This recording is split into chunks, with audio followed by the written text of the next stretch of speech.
and welcome back to another episode of Farming Life at LaForge. For those of you who are new here, my name is Laura and this channel is all about an Irish family from Galway who moved to France 14 years ago to farm in France. So today's episode is going to be all about, we will be vaccinating heifers for BVD. We are also selling off some of the machinery and just stuff around the yard that we don't need anymore, so just cleaning it all out, getting rid of some things for the winter. So you'll see that, and at the end of today's episode I will be explaining something that is one of the first things that we noticed different about farming in France compared to Ireland. It's all to do with how French have their machinery, so something called the CUMA. So if you stick around until later on in the video, you will hear all about that. And if you haven't already, please hit the subscribe button below so that you don't miss out on any future episodes. So we're now on the second farm and we're about to vaccinate our heifers for BVD.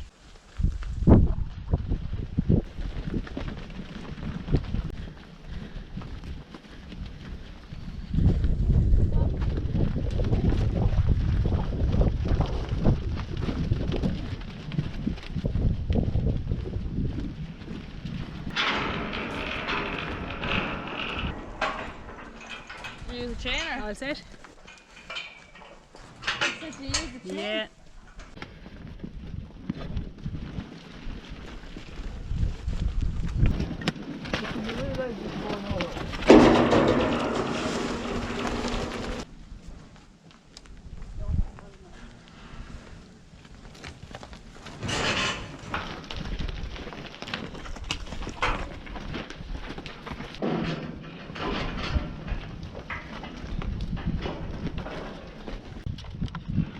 So, because it's a live vaccine, you need to mix it I up. am your sexy French female and the cruise. This is the BVD vaccine, and you have to mix the two before you start. One bottle does 50 to get 2 ml each, and it stops them getting BVD, and it helps them go on calf as well, I'm told. We only do the heifers because the cows were being vaccinated when they were heifers, so that means they don't need to be vaccinated. And whoever eats the meat won't get it either, so you can buy the meat.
So it's just an injection that we give them. It goes straight into the muscle and it just stops BVD from happening in them and in the calves that they're to have in the future.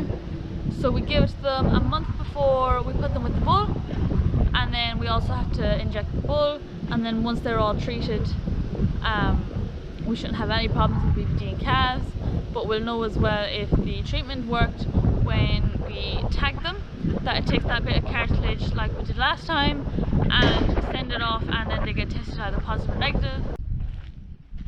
So these are two of our mowers. They have just been packed up and ready for export. So we like to buy these mowers that are in quite good shape and then get good use out of them and sell them off to export again. So these two here are going to be going to South America.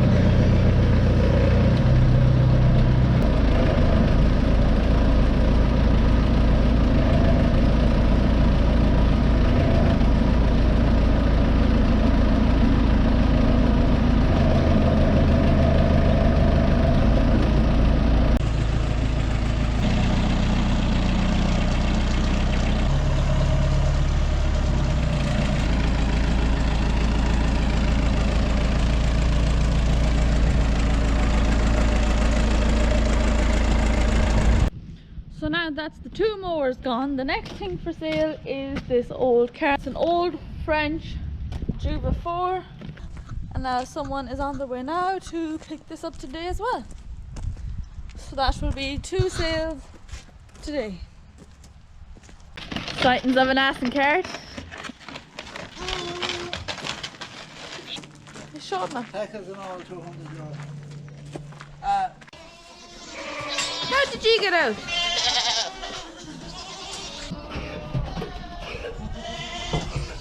Come on, get back in. Back in. Come on, back in. Get in, will you? So sometimes your only option is come up. Thankfully, this lady is very light, so I can actually lift her up. And how I do this.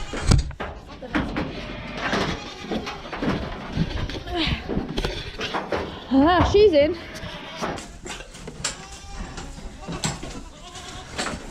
Hang on.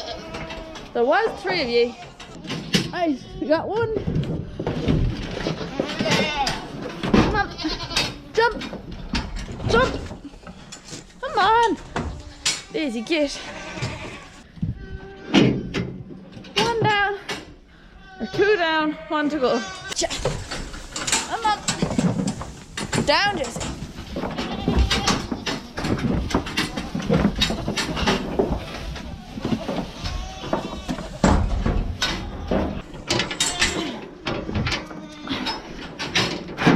Get in.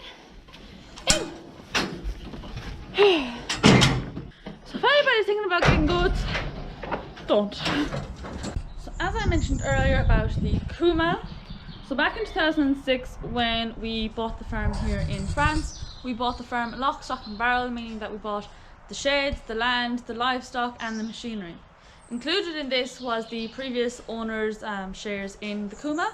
So there are different types of CUMAs depending on the area that you live in. So here on this farm, the type of CUMA was that it's 3 or 4 people ownership per machine. So for example, if us and 2 to 3 other farmers in the area are looking to buy a machine, we go to the CUMA, who then buys the machine, and then we pay it back over a certain length of time depending on the price, so say 4 to 5 years. So once the machine is paid off, the farmers have full ownership. However, the CUMA does continue to supervise just maintenance and repairs to avoid any conflict between the farmers. So each owner of this machine will pay equal parts in the repair and maintenance of the machine. However, if one farmer does break it during use, they will then fix the machine and cover the costs of that. So it's only good if everyone takes equal responsibility in keeping the machine in good condition. So when joining the CUMA, there is a once-off fee that you have to pay in the beginning, and then when you're buying a machine through the CUMA, you can get a grant of 30% off the buying price of that machine. So that is to encourage farmers to go through the CUMA to buy the machine. So when we started in the CUMA, we had shares in the muck spreader, a yard sweeper, a mobile weighing scales, a hedge cutter and a mace sawer.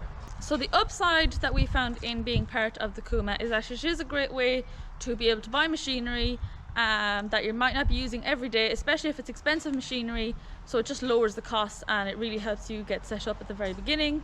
The downside that we have noticed is that some machines that are seasonal, so for example if it was a combine or the hedge cutter, that everybody wants them at the same time. So especially for example on the hedge cutter on rainy days, everybody wanted it at the same time. So today we are still part of the CUMA for the mobile weighing scales and the road sweeper.